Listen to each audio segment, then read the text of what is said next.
All right, and we're live. Hey, everybody, and welcome to the Multiverse Show, episode 70, with your host, Anchorman V2. Doing the usual stuff and having a good time.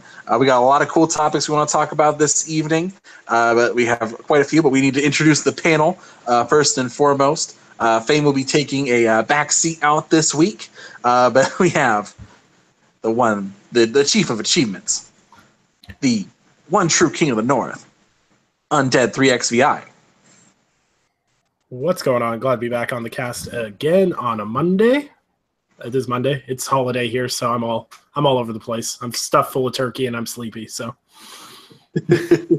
and my understanding is we have the beautiful Angelique on. Hi.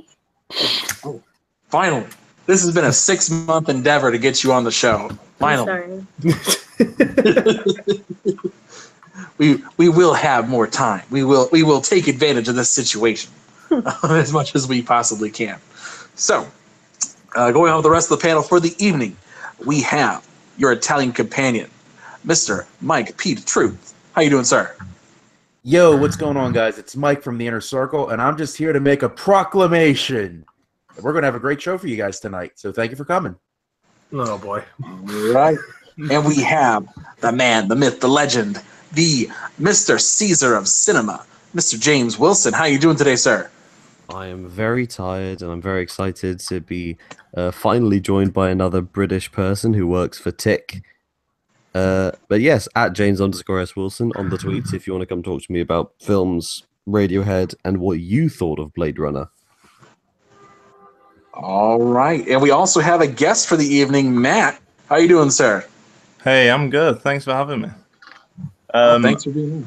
Yeah, I'm just coming on for the night, and I'm literally in the same room as James, which is very off-putting at the moment. But yeah, you can find me at Matt Singleton 17 on the Twitter. And I also do another podcast if you're into sort of history, which most people aren't, and that's called Idiots Talk History. So yeah, get on iTunes if that's your thing, as well as video games and movies and all that sort of thing. All right, sounds like fun. All right, we got a couple really cool topics for the evening. We're going to be rolling through. But first off, as we ask every week, what have you guys been playing lately, guys? Let's start with our guest here, Matt. What you been playing lately? I know you're not too big into games, but what you been playing? I haven't really been playing too much, to be honest, because I've just come down to London for the film festival, actually. So I can chat about that, but well, sure. No, what's been up with the film festival? What's been going on? Well, I just got down yesterday, so I've seen a couple of new movies coming out over the next sort of 2 to 3 months, really. And it's going on till Friday, I think. Oh no, Sunday. So yeah, we're just going to be seeing all these sort of films, which hopefully, they're aiming for sort of Oscar glory at the end of the day. So this is just the first step for many of them going onto that road, really. All right, that sounds like fun. I wish I could be there and enjoy some good movies, man. It'd be great around this time. But all right, what's the Chief of Achievements up to? What you playing, my good friend Nick? What you been playing, man? Let's see. Hold on. I'll have to put my recently played here. It's been a lot of. I started Destiny 2. Started playing that. Kind of having fun with that. Been playing Rainbow Six Siege. Boo. What's the boo for? If it's for Rainbow Six Siege, you can go in the hater corner. No, it's for Destiny. Rainbow Six Siege is great.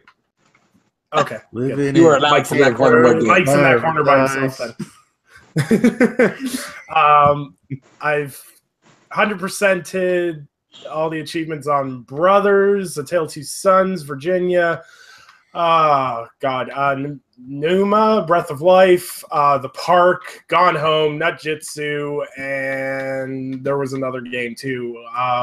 Wolf Among Us is 100%ed as well, so that's about 6 games this week. I've got another 7 or 8 that I've got to do this week, so 100% of the Wolf Among Us is not that impressive, mate.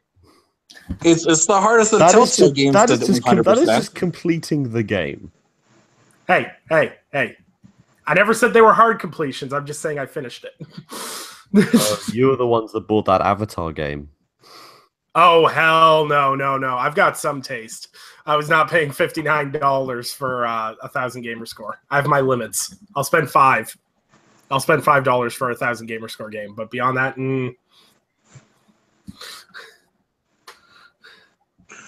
All right. Mr. Mike P. Truth, what you been playing, my friend? What you been up to? Yeah, man, basically the same things as last week. I played a little bit of Destiny 2 over the weekend. But other than that, basically alternating my time back and forth between Forza 7 and Cuphead. Forza 7, I'm on the third set of races in the career mode. And on Cuphead, I'm about halfway through the second island. I'm kind of pacing myself with it, like doing 1 or 2 bosses a day, but still really enjoying it so far, man. All right. Sounds pretty good. But James, what you been playing, my friend? What you been doing? Much like Matt, I've spent most of my time at the film festival. Been watching a bunch of the Oscar films. Andy Serkis, everyone knows him as Gollum, or as Caesar in Planet of the Apes. He's directed his first film, Breathe, which is a real-life story about a man who learned to live with polio. And he's the first person who had a respirator that was fitted to a wheelchair. So it's a very inspiring story, and with very good acting by Andrew Garfield, Amazing Spider-Man. And he'll probably get another Oscar nomination because he needs some more. Gaming-wise, not a lot of the video games. I've been playing a little bit of FIFA 17, so I can just remind myself of the journey before I get FIFA 18. I'm getting ready. Getting ready for Overwatch for the reason that we'll talk about later. I'm still having my roommate play through Bloodborne, which is very fun. He's finally properly learning how to play it. We're about 10 bosses in, and he's finally getting it. We're just moving on to Ebrietas, Daughter of the Cosmos, and we've finally hit a wall where he just can't beat it.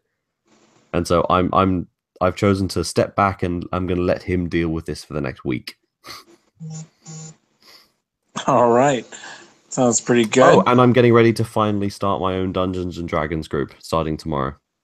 Oh, dude, that's a lot of fun. I did that one time with a couple buddies of mine. It was an absolute blast. Everyone just joked around, having a good time.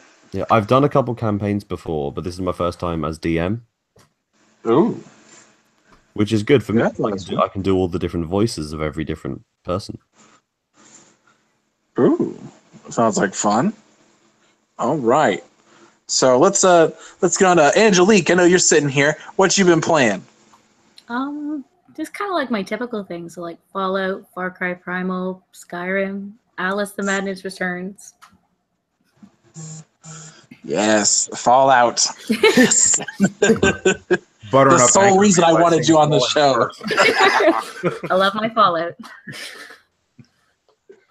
I have to live vicariously through you because I can't play Fallout till 2018. Oh yeah, you lost that bet with mine that you can't play Fallout until 2018. I forgot about that. That's awful. That should not be. It's so hard right now. Wait, what is this best? Oh, I had this bet from back in February with KORX Kal-El, where we were talking about the Xbox One X. This is before any real news had dropped about it, like no analysis, nothing like that. And I had said that we were disagreeing about what the price was going to be, and he was saying it was going to be $500, and he kept saying it's premium. And I fell into the camp where I thought Phil was under-promising, over-delivering, where he was trying to get everybody's expectations to high price, and then undercut it, especially with a limited game lineup in the second half. That was the only way they were going to be able to have a very good, successful launch, which turned out to be wrong. But the bet originally was if I lost, I couldn't play the next Bethesda released game, and I could not play Fallout 4 till the end of 2017. And the trade-off is if I won, Cal he couldn't call himself the last son of Planet Xbox for 1 month. And what was the thing he had to say afterwards was, he had to play and stream Alien Isolation. So, and I lost. Well, I was gonna say, if you're not allowed to play the next published Bethesda game, you can't play Wolfenstein 2 because that comes out on the 27th. No. Evil Within 2 comes out on the 31st. What about Skyrim? No, the 13th. When Skyrim Switch come out, that's technically... Well, that comes out the end of the year. Technically, it's actually Evil Within comes out first. It comes out on the 13th. It comes out on Friday the 13th. Oh, right. I thought they were doing the Halloween release. No, they're doing the Friday the 13th release. Friday the 13th. Right. So, but Bethesda's been opting for more of those Friday releases. So that's bless that's them. Been Really, my boon. I can't tell you how excited I was at E3. The fact that they came out and announced it before Wolfenstein, it was coming out beforehand. I was like, yes, thank you. I'm so glad I sold my soul to Bethesda. But why are we talking about this when out of nowhere, Fame Entertainment's here? What? He lied to me. Yeah, I didn't lie about nothing, bro. People can come home from stuff. Yeah, buddy.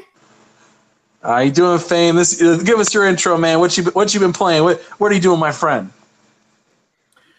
Man, you already know I've been locked in tight on Destiny 2, Lawless Game. And that's been pretty much it. I'm holding down the Destiny 2 fort until South Park comes out. Even the greatness that is Cup Souls can't take me from Destiny right now. Oh, I'm all about that Destiny at the moment. I'm just saying. But I'm really looking forward to the game of the year when they release this October 17th. That will take me from Destiny. And that's going to take over my life for a little while because South Park, the fractured butthole, is going to be amazing. It's going to be amazing. I can't wait. All right, man. All right. Oh, man. So I think we caught everybody up. So I finally finished Uncharted 4. Oh, my God. Uncharted 4. Here we go. Oh, boy. I liked Uncharted 4. Episode 70. Everyone have a great day. Bye. I'll keep it short. So Uncharted 4, I played it. It's good. It's like an 8 out of 10 good, but not a penny more. It's a fun game. You play it. You have a good time. It has a lot of pacing issues. Like the first half of the game is just non-essential. It's just an over-glorified tutorial. There are a huge exposition dump. There's a lot of issues with motivations. There's a lot of thematic problems with it as well that could have been significantly better. But these were issues that could have been fixed. There's a lot of little nostalgia, fan bait stuff. It's a good game, especially when you get to Libertalia. It is firing on all cylinders. It's a lot of fun. It's enjoyable. There's a few other issues. The grapple hook I got used to, but I still don't. I'm not a huge fan of how they integrated it, but it's better. I hate Sam. I hate everything about Sam. Sam should die. It's so coarse. Sam shouldn't even been in this game. Coarse and rough, and it gets everywhere. Jeez. But no, that's I'll talk about it some other time. Sorry, that's a different thing. We'll talk about that some other time. I'll get into it in depth on Twitter, likely. I might even make a video essay on Uncharted 4. I'm debating it right now. Can I predict the dislike bar for that video? Because I can already take a stab at it. Mr. Uncharted 3 is the best in the series. Oh my gosh! I probably had 100 notifications today because I said Uncharted 3 was better than Uncharted 4. But anyway, so moving right along. So our other little thing we're doing for the holiday here is we're also suggesting some horror movies for you guys. Quick little 30-second blippets from across the group here. Let's actually start with Angelique. Angelique, I understand you're more of a horror aficionado, at least more than Nick here. You'll have to skip back. Our children are going a little hog wild. You'll have to. We'll loop back. All right, gotcha. So we'll do some suggestions across the board here. Let's see, who's my victim for right now? Let's victim. Let's start with James. Hello. Yes. Horror films. We all love horror films. I like them especially. My pick this week is a film that some of you may have seen because it got quite a bit of buzz last year when it was released on Netflix, and that's a Blumhouse production called Hush.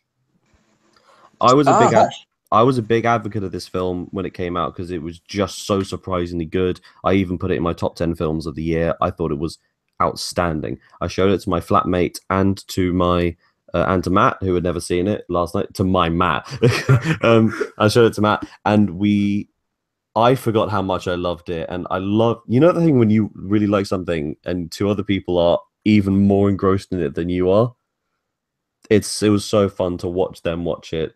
And so, okay, so quick elevator pitch. It's a bog standard home invasion film about a guy who's trying to get into the house so he can kill the girl. However, the girl in this situation is deaf and mute. So, yeah. Oh, I seen that movie. That's really good.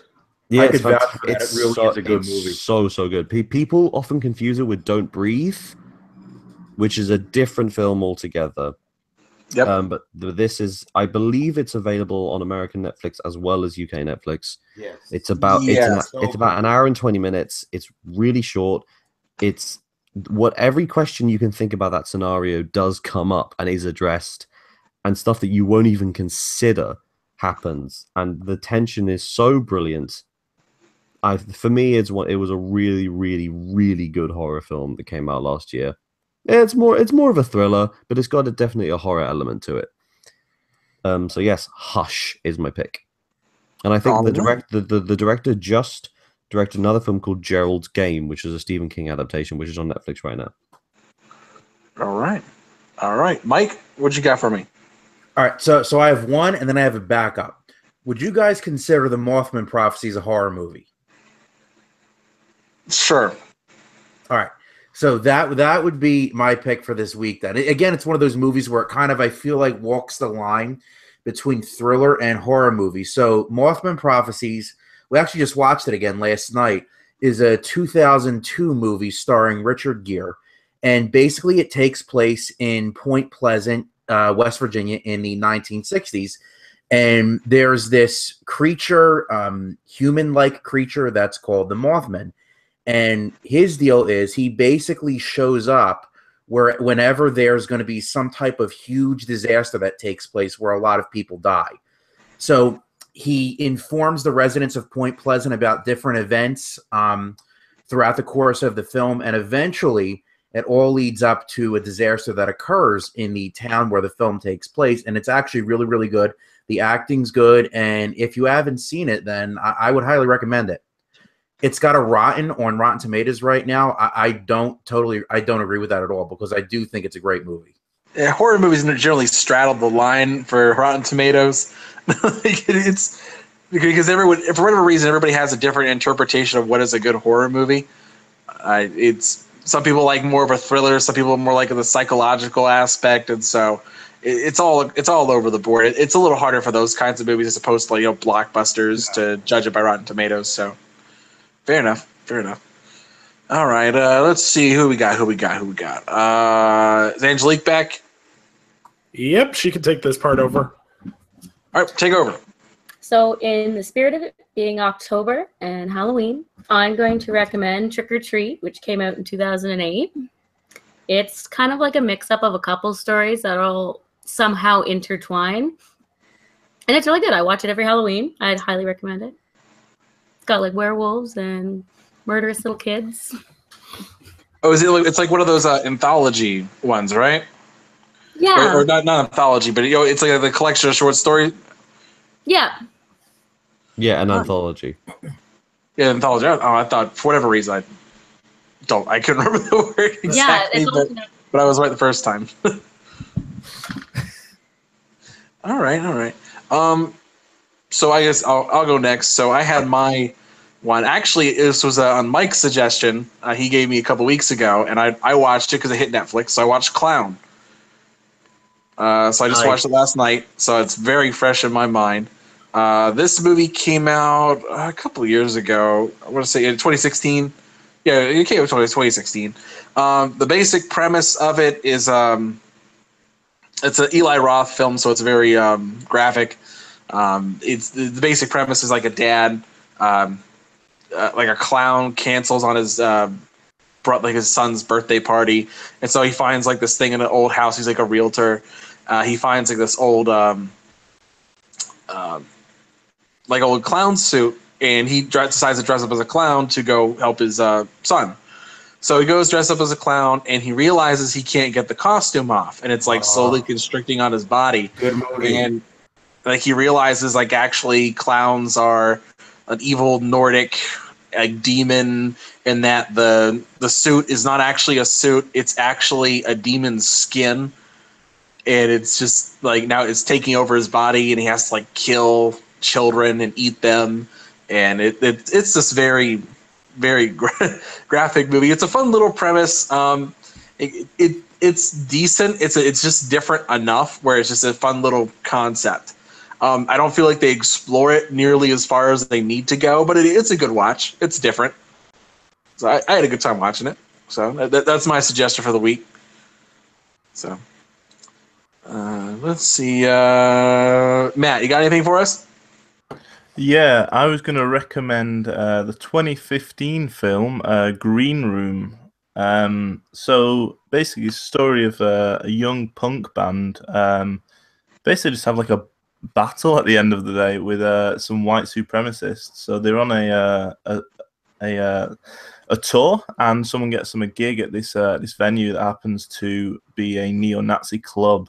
And safe to say, like something goes down, and yeah, I don't want to give it away, but it gets a bit crazy, and it can get a bit gory, but it's really great. It's got Anton Yelchin in, who obviously unfortunately passed away I think last year now, or earlier this year. And it's got like last year. Yeah, last year, and it's got a really like scary turn from Patrick Stewart, which is playing against type. It's really great. And it didn't do that well at the box office, to be honest, but it seems to have garnered a bit of a cult following since then, and I think it's definitely on Netflix in the UK, but I'm not sure whether it's actually on in America. But you should definitely check it out. All right. So if you like knees being broken in horrible fashion, watch Green Room. Knees and arms. All right. And Fame, you got us a horror movie this week or no? Well, here's the thing. First, I want to say thanks to James, I did finally watch It Follows. I've been sitting on Netflix for the longest, and I finally watched it yesterday or day before because of his suggestion. Amazing. I loved it. It was funny in a way, but it was still kind of creepy. For some effect, I love the music brought us back to a creepiness that we've only seen like in Insidious, the first two Insidious movies, and then way back into the Jason Nightmare on Elm Street days. Mine today is something that's fairly brand new, and the only reason I want to suggest it is because I've met 4 people in the past week who said they haven't seen it, and that's Get Out. I think maybe people don't consider it a horror movie. Well, I think all Black people consider it a horror movie. I consider it a horror movie. That was scary as hell, being an African-American male myself. But I highly suggest you guys go see Get Out. I think it's self-explanatory what the story is. It's one of the better horror films, in my opinion, that's been at least mainstream in a long time. And I suggest people who have not seen it, who's still on the fence, go and get it. You will not be disappointed.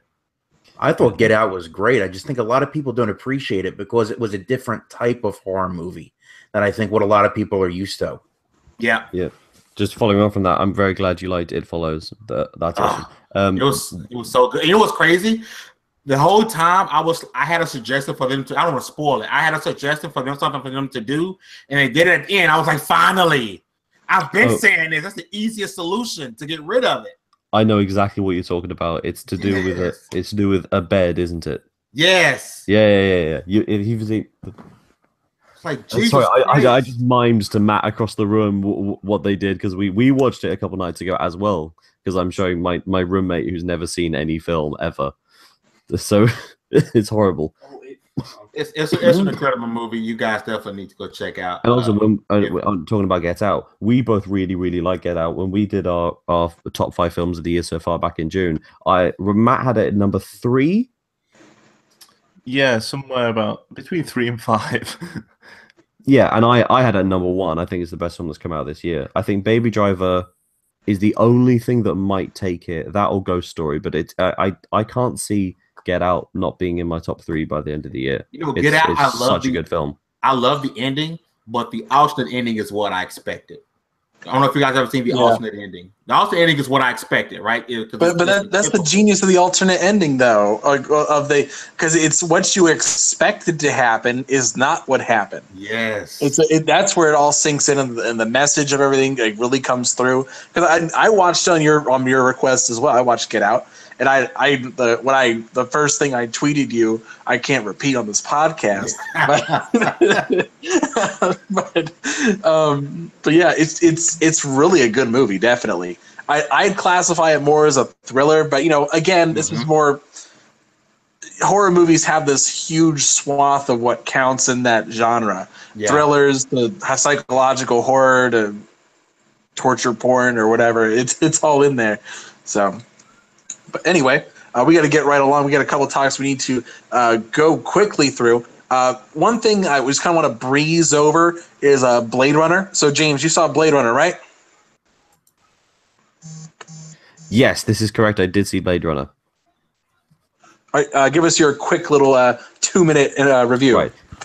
I love the original Blade Runner so much. It's one of the most it's probably the most iconic science fiction film that isn't 2001: A Space Odyssey, and there was nobody more excited to watch this film than me.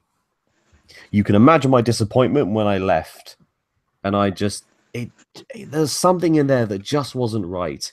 I think it was the pacing, the way that the story was told. I like all the things in the story. I really like all the performances. I love how it's done. I love the music. I love how it looks. But the story's delivered at iceberg speeds. It takes 2 hours and 45 minutes to tell this entire story, and they could do it in a solid 2 hours. There's so many just extra things in this film. I still really like it. Well, I don't really like it. It's a really difficult film for me to talk about properly. I've written my review, and it will be coming out on the website probably in the next 12 hours or so, when I finally decided on a number between 6 and 8. I can't decide between there, which is a horrible place to be in. But Blade Runner is underperforming at the box office, which is what you were going to lead on to, and I'll just segue into it straight away. Which is very sad for me to see, because it's a sequel to a massive Hollywood hit that isn't doing well, which can only mean one thing, is that it's not as accessible as people thought it would be. And that's not great, because it means that every time a Transformers or a Pirates of the Caribbean film makes hundreds and hundreds of millions of dollars, it looks even more like that we deserve those films, and we don't deserve good films like Blade Runner, an original thought. Mm-hmm. But yeah, that's one of the things we were kind of leading up to. So the thing in particular is Blade Runner cost $150 million to make, and at least on their domestic box office, where they thought the domestic box office would be the one that they succeeded in, they are currently sitting on opening weekend of $32 million, which is horrible. Normally, when it comes to movies and stuff, your opening weekend, you need to at least make half of it back. If you're going to at least break even, you got to at least make half, and this did not even come close on the domestic market. Currently, it's sitting at 100. It's sitting at 82 million worldwide, and that's still not good either. Depending on the movie, you have two different types of movies that can either take off. Either the domestic one, which is for this kind of franchise, would likely be the one where it takes off, or you get one that just kind of does really well overseas. But it's pretty bad. They are not doing too well. And I mean, there's a lot of things this could possibly mean. Me personally, I think it's more along the lines of people. It's one of two scenarios. Either people are tired of nostalgia bait reboots, where we're just putting out something that came out in the 80s and just trying to get people's attention again by, hey, look, we got a sequel, an official sequel. I think people are tired of that. And I think it's not only that, but I think it could be that maybe Blade Runner is not that popular of a franchise. Maybe we overestimated it. the thing is, this isn't a cash grab sequel. It is a legitimate thing that's been really, really obviously put in so much love to make it. And technically, I can't fault it. So it's not like this has been put together just to make money. That's not what this has been made to do. Then why even make the movie then? Like that's the whole because point of the movie is to make money. Well, I on an absolute base level, I agree with you, but also I think that they wanted to make this film because, you know, this film was the reason that so many people went into filmmaking. The director, Denis Villeneuve, who directed Arrival last year and Sicario and Prisoners and stuff like that, his idol in directing is Ridley Scott. And so he was offered this film and he went up and he cut his own director's fee so he could do it properly and all stuff like that. So it's annoying to me that this isn't going. This might not be as successful as people thought it would. But let's remember that Blade Runner was not successful when it was released. It took 3 different versions over a 25-year period to get to the version that Ridley Scott wanted. Mm-hmm. Yeah, it's one of those things. Anyone else on the panel on this particular topic before we go through? No one. That's no a one else? resounding no. No. I guess not. So I briefly wanted to address it because it was something a little surprising to me. I didn't think it was going to happen like this. I thought there was going to be something that was going to pop up, but apparently not. So it was also New York Comic Con over the weekend. Really not much news coming out of here. The only real things we got any news about was that there's going to be a Star Wars trailer, which is coming out later tonight, sometime. Not really sure when. But they also had a new poster that just dropped as well. You guys could probably check that out on social media. It's circulating a lot of red, a lot of Sithy looks here and there. So, and not just that, but a new trailer for the Justice League movie had also dropped. So real quick, I just want to go across the board. Who has actually seen this new Justice League trailer? Me. I've seen it. I have also seen it. Yeah, me too. Yep. All right, good. So everybody's seen this trailer.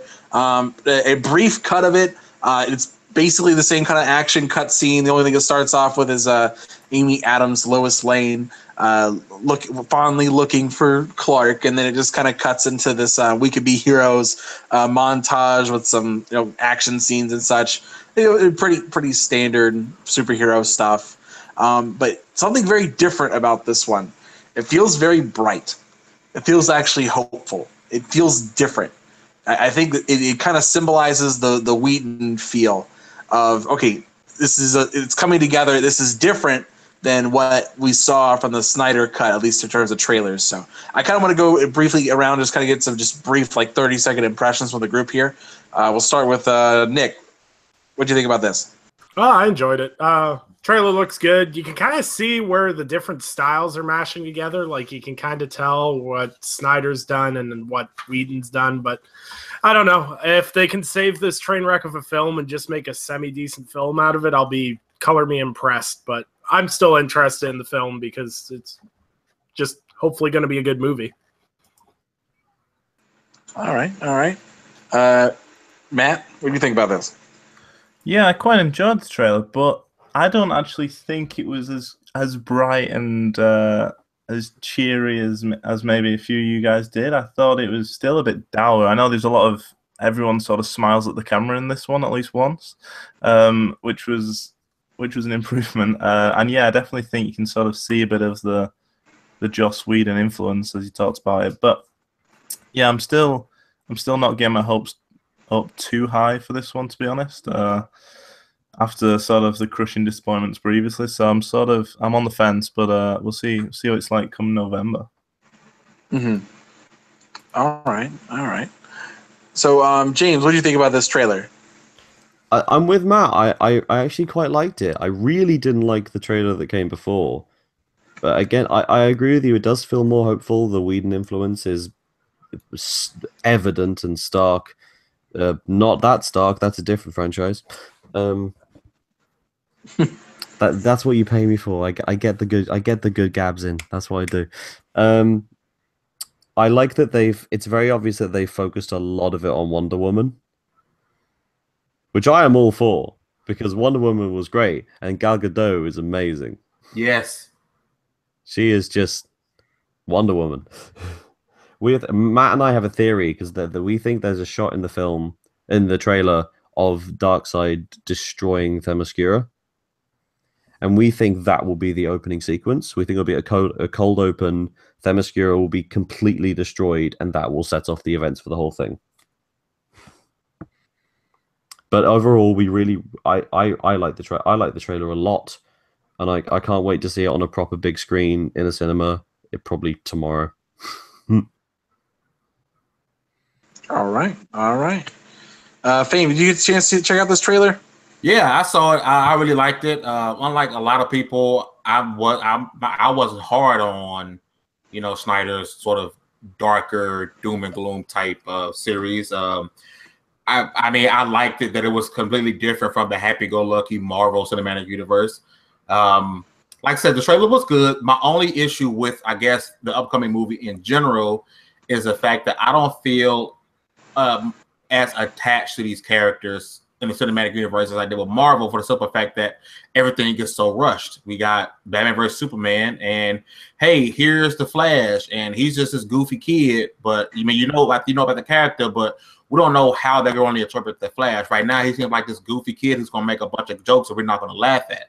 I really want them to really go deep into Cyborg's story, and I doubt we're going to get that. We're going to all of a sudden, oh, here's this guy, and he's half robot or 95% robot, and here he is. I just feel like the entire thing is so rushed, and I'm trying to keep myself from just being disappointed, because I would have loved to got a back with these characters before the movie comes out. But as far as the trailer goes, the trailer looked amazing.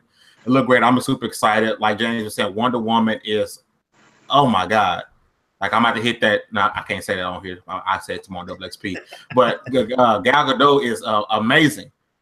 And I can't wait for the movie to come out. I just wish that everything wasn't so rushed, because I would love more of a connection with Flash, Cyborg, and Aquaman, which unfortunately I don't believe we're going to get. Sorry, Fame. What are you going to hit? Huh? the button, the blue button. All right. All right. So, Nick, Angelique, what did you guys think of this? I haven't seen the trailer. You haven't seen the trailer? I haven't seen the trailer. What? What the hell are you doing here? We didn't give it enough time. Chill. All right, fine. Mike, any thoughts before we move on? I thought the trailer looked good. My expectations are pretty high for this movie, considering that Wonder Woman was awesome. Maybe a little bit too high, but this is going to be a movie, one of the rare movies that I see the weekend it comes out in theaters, just because I'm really looking forward to it. I hope it's good. Fame does bring up a valid concern, though. I hope the secondary characters get enough exposition, because the last ensemble thing that DC did was Suicide Squad, and other than Deadshot and Harley Quinn, I didn't feel like anybody got really any exposition in that as far as fleshing them out as characters. So, yeah. By the way, guys, I just dropped a link in our little chat here. Check that out. This woman, that's the best Wonder Woman cosplay I've ever seen. I thought it was Gal Gadot for a second. Oh, yeah, I saw what you're looking at. Yeah, I see it. I thought it was her. I was like, oh my God, that's amazing. All right. So, finally getting to some gaming topics. Sorry, there was just a lot of stuff that was coming out of Comic-Con that we had to address. A lot of entertainment stuff. Wait, very quickly, literally 20 seconds before you go away from Comic-Con, there was the screening of the first episode of the second season of Dirk Gently's Holistic Detective Agency. This show is so weird and really, really, really fun. It's written by Max Landis, who wrote Chronicle and American Ultra and Victor Frankenstein. You can watch it on BBC America. I think it's coming out in a couple weeks. It's really good. Season 1's on Netflix. Go watch it. Elijah Wood's in it. All right. That sounds like a good time. Anyway, guys, so we're moving on to some of the gaming topics. Real quick, Overwatch, Halloween of Terror, 2017 event. Who is pumped? Who is ready to play some Overwatch again? Yes! Wow. I'll be on it. That Zenyatta skin. That's all I'm doing. I'm Oh, going no to get kidding. that skin and I'm done. This is the only time I've ever really wanted a skin, but I did not know I needed a Zenyatta Cthulhu skin until now. And now it's the only thing I need. Oh man, I'm too I riled cannot up. wait. There's so many cool little just skins and stuff coming out for this one. Yeah, Cthulhu Zenyatta, holy crap. I was like, It looks awesome. I've got the Ra Zenyatta right now, the Egyptian one, and that's pretty cool. But this Cthulhu is something else. It's combining Bloodborne, my love of Overwatch, and also my love of being awesome. oh my gosh.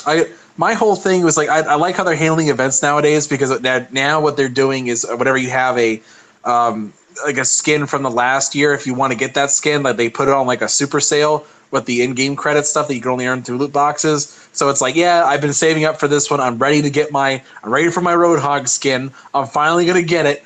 I've been waiting the whole time. So far, there's a couple leaked stuff that's coming out. It's going to be starting tomorrow for the event, but they have a couple skins that have been leaked. So we talked about the Cthulhu Zenyatta one. There's a Symmetra demon, I guess. It's No one it's cares really because hard to nothing's as describe. good as the Cthulhu Zenyatta. It looks great. I'm just not sure what she is exactly. May has this like Chinese terror thing. I cannot remember what it's called, but it's something like that.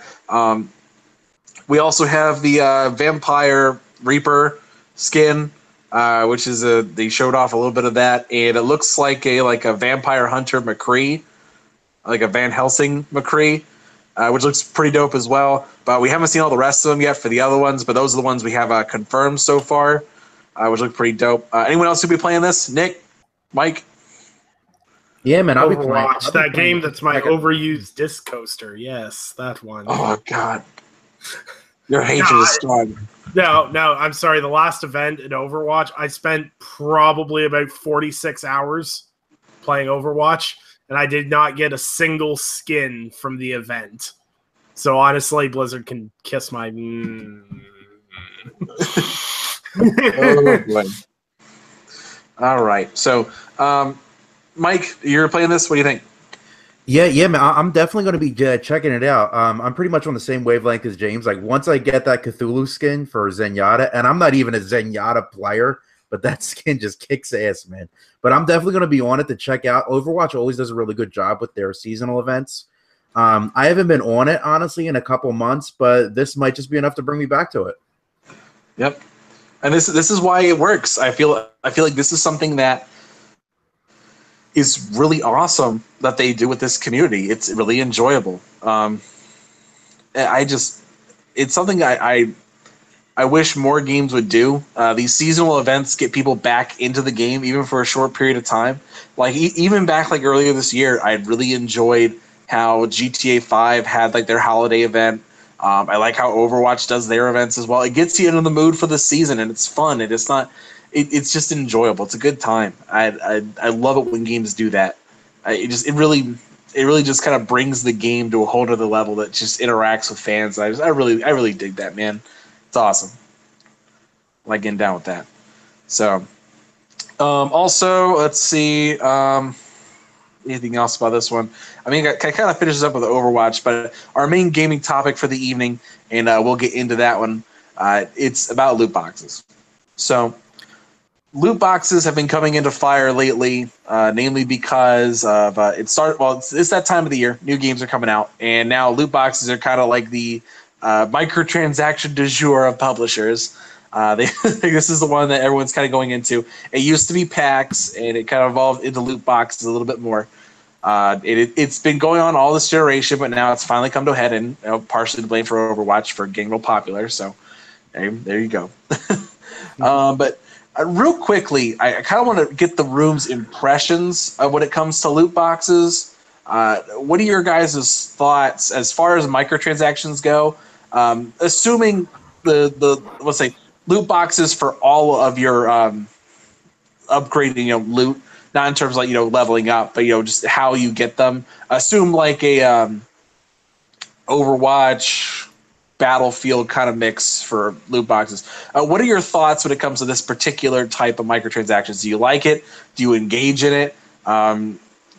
Do you think it's horrible? What do you think? And we'll start with Angelique real quick, so she chimes in here.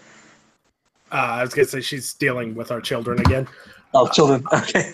I'll start with Nick then. All right, Nick, what do you think about this? If you want to hear my opinion on this, you can send $4.99 to my PayPal, and you can get a chance of getting a legendary roll on getting my true opinion on this topic. I don't have a problem with cosmetic loot boxes. I think games like Overwatch and everything else do it really well. Overwatch is completely optional. There's no maps. There's no characters. There's no weapons. They don't put any gameplay factors behind a paywall, and it's basically, well, if you want to pay for this, you're more than welcome to. But games like we're seeing with like Shadow Wars come under fire for it. Star Wars Battlefront 2 has been getting railed on social media today.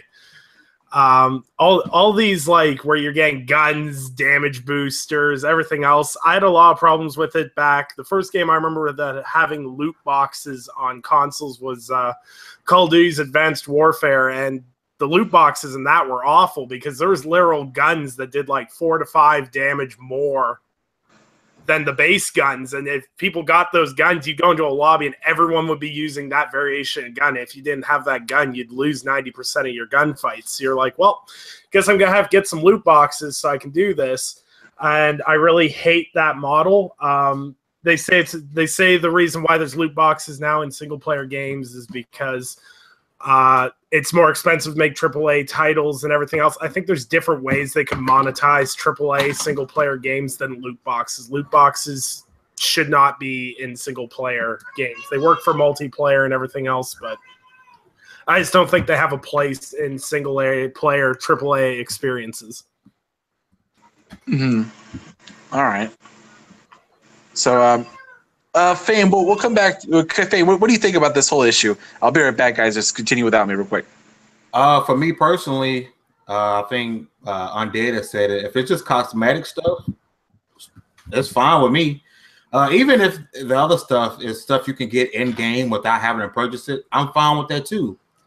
Would it be a single-player game? Single-player games, why do you care? It's not as if you're playing a multiplayer game and someone could go out and buy a box that has, stronger weapons and that'll take you months upon months of gaming to earn that weapon to be able to compete.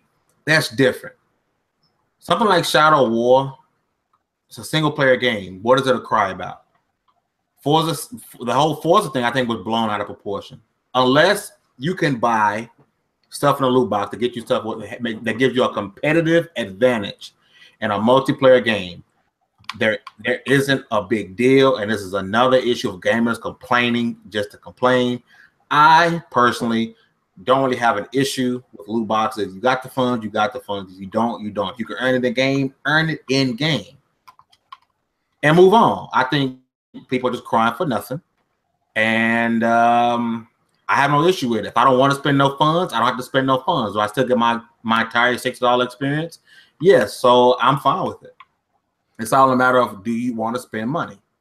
And you don't have to. Nothing is forced. I'm kind of on the same wavelengths as you guys. The only exception that I would take to that are games like Call of Duty, where, yeah, you can earn the supply drops through playing the multiplayer, but the way that they give out the tokens in that to purchase the supply drops without spending real money is really, really grindy. So they kind of do skew the economy in their game to make you want to spend real money on the supply drops. But at the same time, on the reverse of that, you don't have to purchase them if you don't want to. Yeah, it is a bad move on their part to put guns in the supply drops. But, it is what it is. In games like Forza, you don't need to buy a single loot crate to progress in Forza, earn cars, or complete the game. So I really don't see what the issue is. What I think is interesting is that there's a contingent of gamers that says, oh, well, if a game has loot box in it, boycott the game. I don't know exactly what that's going to accomplish. I don't understand why you would boycott the game as opposed to just not buying the loot boxes in the game if you don't want to support that practice.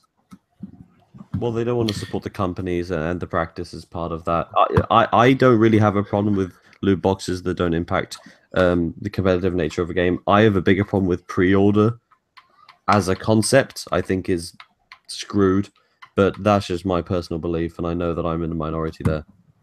And No, Matthew, I'm actually 100% with you with the pre-order thing as well. Like when they start giving away certain things that you can only get through pre-ordering, I feel like no, I mean pre-ordering as a concept in the entirety of itself. I'm not pre-order bonuses like pre-ordering a game before it comes out. I think it's a terrible idea. Fair enough. Yeah, I agree with you to an extent where I think like if you do it way too far in advance, I think, you know, like maybe week of, I'm like, okay, I don't know, that's more just timing. But like, if it's the week of release, I'm kind of like, yeah, I don't really see what the issue is with that. But like when you're pre-ordering like at E3, it's like, dude, like you didn't even see anything. Like did you not do any research whatsoever on this? I get that. That makes sense to me. But at the same time, like if it's like, you know, you've done your research, you decided like, okay, I've already made my decision, and you're pre-ordering like, okay, the game's coming out on Friday, I'll pick it up, I'll pre-order it on Wednesday so it could download so it's ready to go at midnight. Is there a problem with that? I don't think I see a problem with that. Now, I am guilty of pre-ordering certain games way too soon. An example, I've had to pre-order South Park: The Fractured But Whole 3 times because of delays. The amount of times I've opened my email inbox, it's like, your pre-order for South Park: Fractured But Whole has been canceled. I'm like, Yeah, that's because they want you to suffer because it's not a real game. Shut your mouth. Hey, I will believe it's real when it's in my hands. This is a Last Guardian situation now. No, it isn't. Last Guardians was 9 years. South Park's been like a year and a half. Yeah, but in modern times, a year and a half is like 9 years. Like how long has Trump been in office? It feels like forever. Oh, okay, we're avoiding this one again. So anyway, guys, it's one of those things like with the loot box stuff. Like I personally don't have an issue with this particular cycle as long as it's done correctly. I think if a loot box is, you know, you're getting it fairly frequently, then I think it's fine. I don't have it, even in single player games, that kind of stuff. I don't have an issue with it initially, as long as it's not like, you know, arbitrarily throwing up a wall at you where you got to grind to get loot boxes to even progress through the game. And where it forces you like that, I think there's a problem. But as long as it's something, you know, it's tastefully done, it's fine. I think one of the worst people that do this is actually Battlefield. Battlefield is horrible. The way they did Battlefield 1, where you actually get these little supply crates, and you don't even get items, you get parts of items that you can't use until you get all of them. That I can't believe that. That is just horrible. That's horrendous. How dare they do this kind of method? But like then other games, you know, like Overwatch, it doesn't matter. It's only cosmetic items, so everything else is in the game, and it's not a big deal because it's only cosmetic. But again, I've actually never spent money on the loot box, so I mean, it doesn't affect me personally. I've gotten close, I've gotten tempted, but I never actually did it. So yeah. Now, at least talking about Forza as being the game that kind of got a lot of attention lately for their implementation of loot boxes. I don't see anything particularly wrong with how they did the loot boxes and stuff. From my understanding, the issue had nothing to do with the loot boxes, but rather the whole VIP status thing being changed, where it used to be like a permanent thing if you pre-ordered the game and did this whole thing, or you bought the Ultimate Edition rather. You didn't have to pre-order, but as long as you got the Ultimate Edition, you got like this special bonus multiplier for your XP and items and stuff. But I think that was the big one, honestly, that I think people were really freaking out about. But yeah, I mean, I was gonna say Turn 10 came out and corrected that and fixed that. So yeah, I mean, the only thing they didn't change was, well, the loot box aspect. That didn't get changed. So because it doesn't really matter in that regard, because they've done tests, they figured out like, hey, yeah. When we had Crazy One on the show last week, he pointed out and explained that no, You could actually earn almost the same amount of currency doing the same amount of stuff doing in the other game. Like, it's not that big of a deal. It's just another method of going about spinning the wheel anyway. Because in Horizon, don't you spin the wheel to get any upgrades and stuff? Like, every time you level up, you spin the wheel. What is it? You do. Every time you level up in Horizon, you get a wheel spin. It's the same thing. Credit. It's just this time you get a loot box. See, the thing is we as a gaming culture, we are past the point of boycotting loot boxes. You look into the Counter-Strike community, who they have a whole community. They've made a whole industry around selling and gambling skins that are from loot boxes. You look at when Treyarch came out and said then Black Ops 3, they made I think it was something like 4 to 5 times more money off of loot boxes than they did on the actual sales of the game. You knew this was coming.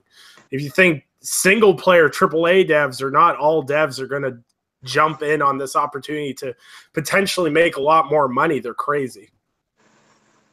Yeah. But Mike, what are your thoughts on this, man? What do you think about this? What did you say, Mike or Matt? Mike. My thoughts on the whole loot box thing in closing. I think something that gets ignored a lot when we talk about loot boxes is that at the end of the day, it really is a form of gambling because you're spending real money and you don't know what you're going to get out of these loot boxes. Now, earlier this year on the Inner Circle website, I wrote an article about they actually passed a loot box law, quote unquote, in China, where if you think about it, loot boxes are basically just like a random number generator, an RNG. And for games in China that have a loot box type of system, they have to post what the odds are. So if there's, for example, a gun in Call of Duty, they have to post that there's a 1 in 100 chance that you'll get this gun out of a loot box. This way you have an idea of how much you potentially have to spend at maximum to get that gun. I mean, I don't know if that would help. I don't know if that would help the situation here, but it really is gambling in a sense. Yeah. I think it's worth bringing up. It definitely helped things out a little bit. People understood what the chances are because it's part of it. As long as you're not forced to have to spend money on it, I kind of don't really care about the whole ratio. It's again one of those things where I personally don't have an issue with it. Like, I see where other people do have an issue with it because it's just we're used to the old school Call of Duty format of I got to level 50, I want the best SMG now. Give it to me. I got to this far, and it's to some games that's boring. Like, where everyone does the same thing. Like, okay, here's an example. How many times have you guys ever played Call of Duty and you meet that one person who they all set at level 50 the first time around and they refuse to prestige because they don't want to lose everything, right? Oh, that was me for the longest time. That was my MW3 profile. That was me. I'm not prestiging because I don't want to lose it again. Like, it wasn't even that long of a grind to get to level 50, but still, like, it's one of those things where now they've basically said, okay, we're going to prevent that. And what if we made the games or the guns random? What if everybody's class is a little bit different? And that adds to variety in the game. And to an extent, I kind of like that. But again, that it adds an imbalance to the actual aspect of the game. So like a game like Overwatch, who does it correctly, everybody looks a little bit different in Overwatch because not everybody has everybody's skin. Everybody plays a little bit differently. And that's what's fun. It adds a little more variety to it, which makes it fun to look at and fun to enjoy. So that's why I look at the game personally. I don't take it as a big super issue to me personally until they take that turn, like allegedly what's going on with Shadow of War, where they say like the last portion of the game, like you basically do like a big boss fight like towards like the second third of the game, and all of a sudden you have like this really, really long grindy section, and it requires like legendary orcs to get, and legendary orcs are only obtained in loot boxes, and you have to basically grind until you get enough legendary orcs to fill up all your fortresses or something like that. And that could take a really long time. There's no guaranteed way to get it. It's I was random. gonna say it's sourced as saying that if you don't cave in to the just buying the loot boxes straight out, it can take up to in excess of 10 to 20 hours to grind out for that one specific section. And it's also interesting to note on the gold edition of Shadow of War, where they guarantee you legendary orcs or characters. The legendary or gold edition guarantees you enough to get past that point in the game. So if you buy the highest end edition, you can already get past that specific section. But if you just buy the regular version, you can't. You have to grind for it. So that's a little interesting tactic, to say the least. That's pretty insidious that they're basically not forcing you, but enticing you more to buy the more expensive version of the game. Yeah, well, see, for me, with Shadow of War, I was on the fence with it. I really enjoyed the first one. And then I saw this whole fiasco, and it turned me off of the game because, like, there's so many games coming out. I don't really have time to sit there and grind for 10 to 15 hours on one specific section of a game just for the sake of grinding. I don't mind grindy RPGs as long as there's an end game purpose to it. I'm not going to grind for loot boxes. I'll grind for loot and XP and all those kinds of things. But loot box rolls where I could sit there for 40 hours and still not get it, not a fan of that. The only kind of grinding I want to do in video games is with a skateboard. Tony Hawk Pro Skater 6 coming soon. Other video games are available. No, don't even joke about that, man. I would love to play a new Tony Hawk game that doesn't suck. Oh my gosh! Honestly, if it comes out, there's gonna be loot boxes for the different boards. I'm okay with that. Cosmetics. It's as long as that board can't do like super tricks by itself without me riding it. Then I have problems. It's a self-riding board. Could you imagine Tony Hawk Pro Skater 6? Same problems as Tony Pro number 5, except we've added loot boxes. Loot boxes. Oh my gosh. Pay to win, Tony Hawk. You remember was it American Wasteland? You guys remember that game? Tony Hawk American Wasteland? I think it was called American Wasteland. But it's the one where like you move to like LA or something like that. And you basically have to you're building your own skate park, and you have to find like these giant like features or something like that, and then you have to grind them. Like go grind a Ferris wheel. Well, just think about how silly loot boxes would be in standard AAA games. Could you imagine loot boxes and say Uncharted? Oh, you can't have that conversation with Sully yet. You haven't unlocked the loot box to unlock him in the plane yet. Don't even toy with me, man. Sully is the man the entire series. Or could you imagine something like a Telltale game with loot boxes where you unlock extra dialogue options in the loot box? You can't choose the dialogue options in the loot box. No. The best response this is the correct response and the morally good choice. Oh, it's behind a loot box. So if you don't, you either have to pay for the loot box or be a horrible person. I mean, also depending on how you look at it, Telltale is basically locking off all of their episodes behind a paywall. They're like, hey, here's the first episode for free. If you want more, you got to pay us. Well, didn't you see Life is Strange? All the PlayStation trophy hunters go nuts at the developers of Life is Strange for them putting the platinum trophy behind a paywall in the second game there, that prequel. Oh jeez, they even read it. Because if you buy the standard edition, you don't get the bonus episode, and then if you don't have the bonus episode, you can't get the platinum. So it's forcing you to buy the deluxe version if you want the platinum.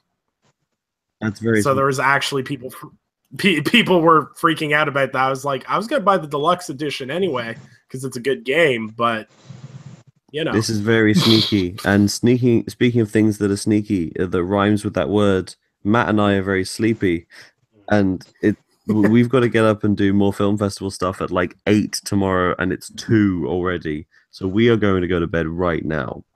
All right. But Well, thank you we'll wrap the show up anyway. okay, cool. We're getting there anyway. Okay, sorry about that. But anyway, guys, it's been a good show. Fame had to dip a little bit early. Sorry, we had a lot more entertainment topics for the evening. We'll do our outros though. Sorry. Was that? I'm not sorry. All right. More films. We'll do our outros for you guys tonight. We'll start with our guest, Matt.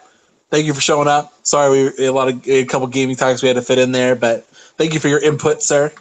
No, thank you for having me. I learned a lot today about video games, and I got a few looks from James as I was understanding things. So, yeah, thanks for having me. I'm glad we talked a bit about films as well. All right, man. Thanks for being on. All right, and we'll do our outro. Start with you, James. Yo, Twitter, @James_S Wilson. Be there or be a lemon. All right. Go hide under your blanket, James. Oh boy, I might have to leak that that picture on Twitter. Leak it.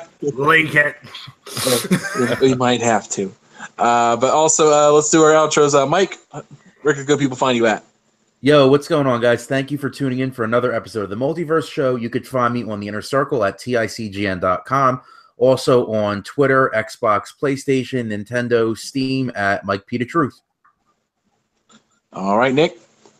Hey, you can find me on YouTube, Twitter, everything at Undead3XVI. The first episode of Gamers Perspective series on my YouTube channel Friday. Loot boxes are the devil is going to be the first episode. I might have a guest too, so that'll be fun. All right. And this has been your host, Anchorman V2. Thank you guys for showing up on the show for episode 70 of the Multiverse Show, the greatest show on Mondays. And we will see you guys later. Remember to check out the Patreon at Patreon.com/Tick Network. Go consider donating something towards us. We put a lot of work into these shows. There's a lot of stuff going on behind the scenes. Any contribution helps. We really do appreciate it. We will see you guys later for next week for the Multiverse Show, episode 71. See you guys later.